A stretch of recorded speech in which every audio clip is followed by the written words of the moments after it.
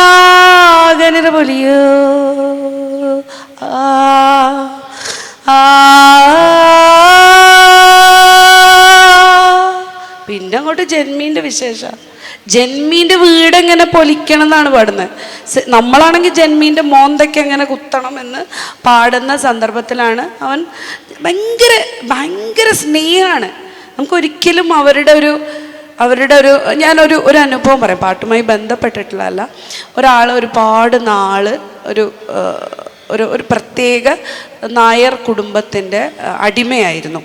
അങ്ങനെ അയാളൊരു വയനാട്ടിലെ കുടിയേറി പാർത്ത് അവരവരുടെ പ്രോപ്പർട്ടിയൊക്കെ വിറ്റ് കഴിഞ്ഞപ്പം അവരുടെ ദേവതയായ മഞ്ഞളാംബോധിയെയും മലങ്കരിയാത്തനെയും തെവുക്കാനന് തച്ചനാടൻ മൂപ്പൻ്റെ ആ അടിമയായിട്ട് ഒരുപാട് നാൾ ദൈവത്തെ ഇതാക്കിയിരുന്ന ആൾക്ക് കൊടുത്തിട്ട് പോയി. ഇയാളുടെ ഉള്ളിലെ ഏറ്റവും വലിയ ദുഃഖം എൻ്റെ ലോഡ് പോയി എന്നുള്ളതാണ്. അങ്ങനെ അയാൾ ഒരു ദിവസം കിർത്താഡ്സിലേക്ക് വരാൻ വേണ്ടിയിട്ട് ഞാൻ പോയിട്ട് കൊണ്ടുവരികയാണ്. പെട്ടെന്ന് താമരശ്ശേരി എത്തിയപ്പം ഇയാൾ ബസ്സിൽ നിന്ന് ഓടി അങ്ങ് ഇറങ്ങി. ഞാൻ പേടിച്ചു പോയി. ഞാനും പിറകെ ഓടി ഇറങ്ങി, ബസ് വിട്ടുപോയി. അപ്പോൾ എന്താ സംഭവിച്ചാൽ ഒരു 90 വയസ്സുള്ളൊരു വൃദ്ധൻ കൂനിക്കൂടിയിട്ട് ഇങ്ങനെ ആളിൻ്റെ ചോട്ടിലിരിക്കുന്നുണ്ട്. ഇയാളുടെ ചെറുപ്പത്തിൽ ഇയാളെ ഈ ജന്മി തൊഴിച്ചതിൻ്റെയും അടിച്ചതിൻ്റെയും ഉപദ്രവിച്ചതിൻ്റെയും അസംഖ്യം കഥകൾ എന്നോട് പറഞ്ഞിട്ടുണ്ട്. എന്നിട്ട് ഈ മനുഷ്യൻ ആ റോട്ടിൽ ആ ആളിൻ്റെ ചോട്ടിൽ മുട്ടുകുത്തി നിന്നിട്ട് കരച്ചിൽ. എത്ര പറഞ്ഞിട്ടും അയാൾ പോരുന്നില്ല. കുറച്ച് പ്രായമായി, രോഗമായി, സമ്പത്തൊക്കെ ക്ഷയിച്ചു കഴിഞ്ഞ് 2000 രൂപ എവിടുന്നെങ്കിലും കൊടുത്താൽ മാത്രമേ ഞാൻ പോവുള്ളൂ എന്ന് അയാൾ എന്നോട് ഉറപ്പിച്ച് പറഞ്ഞു. 2000 രൂപ സംഘടിപ്പിച്ച അയാളുടെ മുതൽ. കാരണം ആ ഞാൻ ചോദിച്ചു, ഇയാളാണോ തല്ലിയത്? അത് ഇയാളാണ് തല്ലിയത്. അവന് ഒരു പ്രതിഷേധമില്ല എന്ന് മാത്രമല്ല, ഭയങ്കരമായ ഒരു സ്നേഹമാണ് ഞാൻ കണ്ടത്. പ്രതിരോധ പാട്ടുകൾ കണ്ടില്ല. പക്ഷെ തമിഴ്നാട്ടിലെ ട്രൈബിൻ്റെ ഇടയിൽ ഇത് ഭയങ്കരമായിട്ടുണ്ട്. പ്രത്യേകിച്ച് ഇർല ഗോത്ത്. ഇപ്പോൾ റീസെൻ്റ്ലി ഒരു സിനിമയിൽ വന്ന പാട്ട്, അത് ഇങ്ങനെയുള്ള ഒരു ഇതിൽ നിന്നും ഇൻഫ്ലുവൻസ്ഡ് ആയിട്ട് വന്നാണ്. ആ പാട്ടും കൂടി ഞാൻ പാടാം. പോകിற പத தெரியல இது யார் தந்த விதியோ, தூரத்தில் வரும் வெளிச்சம் எல்லாம் நீ செல்லும் வழியோ, இங்கே பறந்து கிடக்கும் பூமி உனக்கு சொந்தமையா, இங்க இருக்கும் அத்தனை சாமியும் உனக்கும் சொந்தமையா, என் கவலையெல்லாம் ஏன் கவலையெல்லாம் தூசா பறக்கட்டு ராசா, ഇനി എനക്കിന് ഒരു കാലം പൊറക്കട്ടു രാസ. അങ്ങനെയുള്ള ഒരു പാട്ടാണ്. അത് റഹ്മാൻ ചെയ്താണ്, വേറെ ആരും എഴുതിയതാണ്. പക്ഷെ ഇത് ഇരുളരുടെ ഇടയിൽ ഇതേപോലെ ഈ ഭൂമി എൻ്റെയാണ്, ഈ മണ്ണെൻ്റെയാണ്, ഈ ദൈവം എൻ്റെയാണ് എന്നുള്ള ഒറിജിനൽ പാട്ട് കേട്ടിട്ടുണ്ട്. പക്ഷെ നമ്മളെ ട്രൈബിൽ ഞാൻ അങ്ങനെ കേട്ടിട്ടില്ലെങ്കിൽ. ഞാൻ പ്രതിരോധം ഉദ്ദേശിച്ച ഡയറക്റ്റ് എൻകൗണ്ടറിങ് പ്രതിരോധമല്ല, ഞാൻ അല്ലാതെ ഒരു ഇൻഡയറക്റ്റ് ഉള്ള സാധനം. ഇപ്പം പ്രത്യേകിച്ച് കുറുമരുടെ ഇടയിൽ ഒരു പാട്ടിൽ പറയുന്നുണ്ട് എങ്ങനെയാണ് അവരുടെ ഇടയിലേക്ക് സോപ്പ്, ഇത്തരം ചാരായം ഒക്കെ ഇൻട്രൊഡ്യൂസ് ചെയ്തിട്ട് ഞങ്ങളെ കൾച്ചറിനെ നിങ്ങൾ എങ്ങനെ ഇല്ലാതാക്കി എന്ന് പറയുന്ന ഒരു കളിപ്പാട്ടുകളൊക്കെ പോലത്തെ സാധനങ്ങളുണ്ട്. ആ രീതിയിലേക്കാണ് ഞാനതിനെ ഉദ്ദേശിച്ചിട്ടുള്ളത്. മാമിനോട് ചോദിക്കാനുള്ള വേറൊരു കാര്യം എന്ന് വെച്ച് കഴിഞ്ഞാൽ, നമുക്കറിയില്ല, നമ്മളെപ്പോഴും സംസാരിക്കുന്ന ഒരു കാര്യമാണ് പ്രിസർവ് ചെയ്യുക, പ്രിസർവേഷൻ എന്നുള്ള പറയുന്ന സാധനത്തിലേക്ക്. അപ്പോൾ ഒരു ട്രൈബൽ കമ്മ്യൂണിറ്റിയെ പ്രിസർവ് ചെയ്യുന്നതോടൊപ്പം തന്നെ ട്രൈബൽ ആർട്സിനെയും പിന്നെ സോങ്സിനെയൊക്കെ പ്രിസർവ് ചെയ്യേണ്ടതൊക്കെ ഉണ്ട്. അപ്പം ഒരു പ്രത്യേകിച്ച് ഒരു സ്റ്റേറ്റിൻ്റെ ഒരു ഏജൻസി എന്ന നിലയ്ക്ക് നിൽക്കുന്ന സമയത്തേക്ക് നമുക്ക് ഏത് രീതിയിലേക്കായിരിക്കാം, ഒന്നാമത് ഇതൊരു ഓറൽ ആയതുകൊണ്ട് തന്നെ പല സമയത്ത് ഇതിൻ്റെ ഒരു കൂട്ടിച്ചേർക്കലും അതുപോലെ വിട്ടുപോകലുകളും ഒക്കെ നടന്നിട്ടുള്ളൊരു സാധനമാണ്. അപ്പോൾ ഇതിനൊന്ന് റിട്ടേൺ ഡോക്യുമെൻറ്റിലേക്ക് എത്തിയിട്ടുള്ളതിൻ്റെ ഒരു പ്രശ്നങ്ങളുണ്ട്. കാരണം ഭാഷാലിപി ഇല്ലാത്തതിൻ്റെ പ്രശ്നങ്ങളൊക്കെ ഉണ്ട്. അപ്പോൾ ആ ഒരു രീതിയിൽ നിൽക്കുന്ന സമയത്തേക്ക് ഒരു സ്റ്റേറ്റിൻ്റെ ഒരു ഏജൻസി എന്ന നിലയ്ക്ക് നമുക്കിതിനെ എങ്ങനെ പ്രിസർവിലേക്ക് എത്തിക്കാം, ഒരു പ്രിസർവേഷൻ പ്രോസസ്സിലേക്ക് എത്തിക്കാം എന്നുള്ളതിനെ കുറിച്ചൊന്ന് പറയാമോ? ഇപ്പോൾ ഈ ഡിപ്പാർട്ട്മെൻറ്റിൽ വന്നതുകൊണ്ട് മാത്രമാണ് എനിക്കൊരു 500-600 പാട്ടറിയാം. എല്ലാ കമ്മ്യൂണിറ്റീൻ്റെ എല്ലാ പാട്ടും അറിയില്ല, പക്ഷെ ഒരു 500-600 പാട്ടുകൾ എനിക്കറിയാം. ഇപ്പം ചിലത് എനിക്ക് ട്യൂണൊന്നും അറിയണ്ടാവില്ല. പ്രത്യേകിച്ച് ഷാമനിക് റിച്വൽസിലൊക്കെ ഞാൻ പോയിട്ട് പാട്ടുകൾ കേൾക്കുന്നുണ്ട്. അതൊന്നും ഇപ്പം എനിക്ക്. പക്ഷെ ഇപ്പം 4 നാടുകൾ, ഇപ്പം ഞാൻ ഒരു കാര്യം പറയട്ടെ, പാറയ്ക്ക് മീത്തലുള്ള പാട്ടല്ല പാറയ്ക്ക് താഴെ. ഇപ്പം റൗളറിൻ്റെ പിന്നെ ഗദ്ദിക തിരുനെല്ലി ഭാഗത്തുള്ള പാട്ടല്ല, തിരുനെല്ലി നാട്ടിലുള്ള പാട്ടല്ല പാക്ക നാട്ടിലുള്ളത്. അപ്പം നമ്മൾ ഒരു സ്ഥലത്തെ പാട്ടുകൾ ശേഖരിച്ചാൽ മാത്രം പോരാ. ഞാനിപ്പോഴും പറയുന്നത് എന്താ വെച്ചാൽ നമ്മളെ പഠിക്കണം, നമ്മളെ പാടണം. നമുക്ക് അവസരം കിട്ടുമ്പോഴെല്ലാം ഈ പാട്ടുകൾ, ഇപ്പം എൻ്റെ കുഞ്ഞിന് ഞാൻ പാടിക്കൊടുത്തിട്ടുള്ള താരാട്ട് പാട്ടുകൾ ഇതൊക്കെയാണ്. എൻ്റെ കുട്ടിക്കറിയാം. എൻ്റെ കുട്ടി കാറിലിരുന്നിട്ട് അമ്മേൻ്റെ മറ്റേ പാട്ട് എന്ന് പറയും, പിന്നെ ഓർഗാൻ ബോക്ക കുഞ്ഞുട്ട ബരീഗേ പറയും. പക്ഷെ അവൻ ഈ പാട്ട് മുഴുവൻ അറിയാം. നമുക്ക് ഇതിലേക്ക് പോയിട്ട് എഴുതി വെച്ചിട്ട് സംഗീതത്തെ നമുക്ക് എടുക്കാൻ പറ്റില്ല, നമ്മൾ പഠിക്കുക തന്നെ വേണം. അപ്പം മ്യൂസിക്, അപ്പോൾ ഒരു കുട്ടീനോട്, പാട്ടറിയുന്ന ഒരു കുട്ടീനോട് എന്നോട് പറഞ്ഞപ്പോൾ കുട്ടി പറഞ്ഞു, ചേച്ചി പാട്ടുകളിൽ സംഗീതത്തിൻ്റെ വെറൈറ്റി ഇല്ല. പക്ഷെ നോക്കുമ്പം ഈ ജേനുകുർബരുടെ പാട്ട് കണ്ടിട്ടില്ലേ, അവർ നിന്ന് പണിയെടുക്കുന്നവരാണ്, മരത്തിൻ്റെ മുകളിൽ കയറി തേനെടുക്കുമ്പോൾ പണിയെടുക്കുന്നവരാണ്. അവർ കുനിഞ്ഞുള്ള പണി, അവർക്ക് കൃഷിയില്ല, അതുകൊണ്ട് കുനിഞ്ഞുള്ള പണിയില്ല. അതുകൊണ്ട് തന്നെ ഇവരുടെ പാട്ടുകളെല്ലാം ഭയങ്കര പിച്ചിലുള്ള ഭയങ്കര മ്യൂസിക്കലായിട്ടുള്ള പാട്ടുകളാണ് അവർ പാടുന്നത്. അവരുടെ പാട്ടുകൾ എപ്പോഴും നമ്മൾ നോക്കിയാൽ കാണാം, അവരുടെ പാട്ടുകൾ സിനിമകളിൽ എപ്പോഴും. ഇപ്പോൾ ഒരു ഉദാഹരണം, മറ്റേ പാട്ട്, കൊളൽക്കാര ഗണ്ടു മകനെ കൊളൽ കീലോനാ കൊളൽ കീഴട്ടോ ബെല്ലിയെടുത്തോരാ ജോഡു മര തട്ട് ജോഡു മകനെ ജോഡു മര തട്ടോ ജോഡു മര തട്ടോ ബെല്ലിയെടുത്തോരാ. അത് പിന്നെ ഈ പാട്ട്, ಹೆಂಡುಗೆ ಹೆರಸಿನ ಕುಂಕುಮ ಜನಗೋಗೆ ಹೆಕ್ಸಲಿಗೆ സോപാന.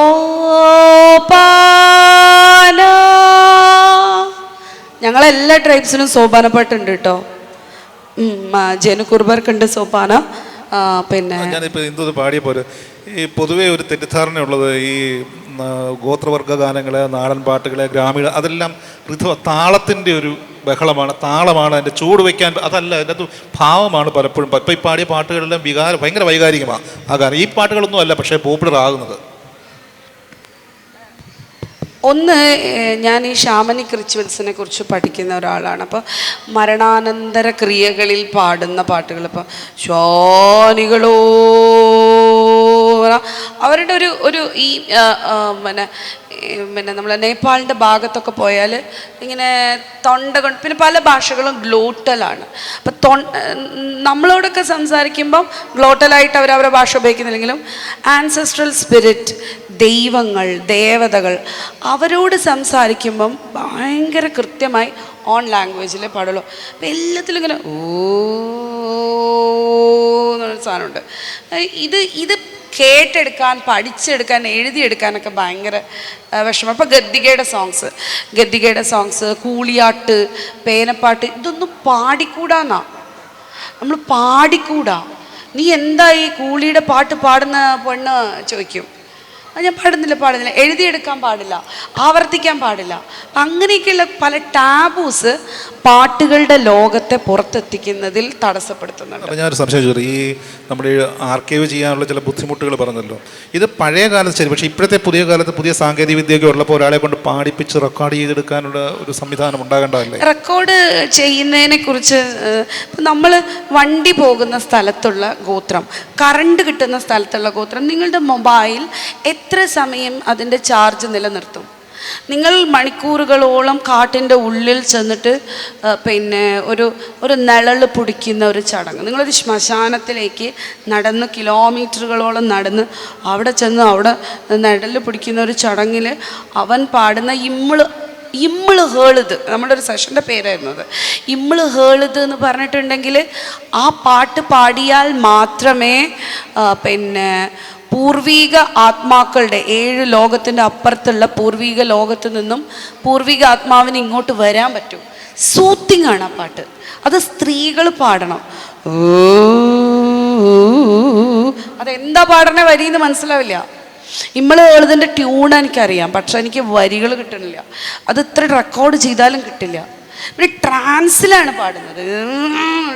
അടുത്ത് ചെന്ന് റെക്കോർഡ് കൊണ്ട് ചെന്നാൽ ചിലപ്പോൾ തലക്ക് അടിയും കിട്ടും. അത് വളരെ വലിയൊരു പ്രശ്നമല്ലേ? തമ്പായിൻ്റെ അടുത്തുനിന്ന് തീയോണ്ട് കുത്തു കിട്ടി എൻ്റെ ഉച്ചാലിന് ഫോട്ടോ എടുക്കാൻ ചെന്നിട്ട്. അപ്പം അങ്ങനെയൊക്കെയുള്ള പ്രശ്നങ്ങളുണ്ട്. അത് തന്നെയാണ് എനിക്ക് തോന്നിയിട്ടുള്ളൊരു കാര്യം. ഒന്ന് പ്രിസർവേഷനുമായിട്ട് പറഞ്ഞ സമയത്തേക്ക് നമുക്ക് അതിന് മുമ്പ് നമുക്ക് ആ പാട്ട് ചിലപ്പോൾ ഈ പാട്ടിന് ഭാവമാണ്, താളമല്ല എന്ന് പറഞ്ഞല്ലോ. അപ്പം നമുക്ക് പൊതുസമൂഹത്തിലേക്ക് എത്തുമ്പം ഇതിന് താളമായിട്ട് മാറണം. കാരണം അത് പൊതുസമൂഹത്തിൻ്റെ ഒരു ഇൻട്രസ്റ്റിനനുസരിച്ചിട്ട് മാറ്റുന്നതായിട്ടാണ് എനിക്ക് തോന്നിയത്. പിന്നെ പറഞ്ഞ ഈ പ്രിസർവേഷനിൽ നമ്മൾ പാട്ട് പഠിക്കാന്ന്, നമ്മൾ പഠിച്ചെടുത്ത് ഓർത്ത് വയ്ക്കാന്നല്ലേ. അപ്പം അതിനകത്തൊരു എത്തിക്കൽ പ്രശ്നം ഉയർന്നു വരുന്നില്ല. ഒന്നിപ്പം പറഞ്ഞിട്ടുള്ള ആ തമ്പായിൻ്റെ അടുത്ത് പോയി കഴിയുമ്പോൾ ഫോട്ടോ എടുക്കരുത് എന്ന് പറയുന്ന സാധനം. അപ്പം ചില കമ്മ്യൂണിറ്റികളുടെ പാട്ടുകൾ അവർക്ക് സേക്രട്ട് ആയിട്ടുള്ള കുറേ സാധനങ്ങളുണ്ട്, പുറമേ നിന്ന് യാതൊരു ശക്തിയെയും അടുപ്പിക്കാത്ത തരത്തിലുള്ള സേക്രട്ട് പാട്ടുകൾ. അപ്പം അത് നമ്മൾ പഠിപ്പിച്ചെടുക്കുന്നത്, അതെനിക്ക് പഠിച്ചെടുക്കണം എന്ന് പറഞ്ഞിട്ട് നമ്മൾ പുറമേ നിന്നൊരു ശക്തി പോവുക എന്ന് പറയുന്നത് വളരെ എത്തിക്കലായിട്ടുള്ളത്. അല്ല, കേറ്റരുത് എന്നുള്ള അഭിപ്രായമാണ് എനിക്കുള്ളത്. ഞാൻ പറഞ്ഞോട്ടെ. അപ്പം ഞാൻ പറയുന്നത്, അപ്പം നമുക്കതിനകത്ത് ആ കമ്മ്യൂണിറ്റിയെ തന്നെ അതിനകത്തേക്ക് ട്രെയിൻ ചെയ്യേണ്ട ആവശ്യമില്ല. ആ കമ്മ്യൂണിറ്റിക്ക് തന്നെ അതിനുള്ള പോസിബിലിറ്റീസ് കൊടുത്ത് കൊണ്ടുവരികയാണ് നല്ലത്. അപ്പം എല്ലാ പാട്ടുകളും പിന്നെ മറ്റു ആൾക്കാർ പാടി പഠിച്ച് വെക്കണം, അങ്ങനെ പ്രിസർവ് ചെയ്യണം എന്നുള്ളൊരു ഒപ്പീനിയൻ ഒരു 90% എതിര് നിൽക്കുന്ന ഒരു ആളാണ് ഞാൻ. കാരണം കൃത്യമായിട്ട് പല സ്ഥലങ്ങളിലേക്കും എൻട്രി ചെയ്യാൻ പാടില്ല.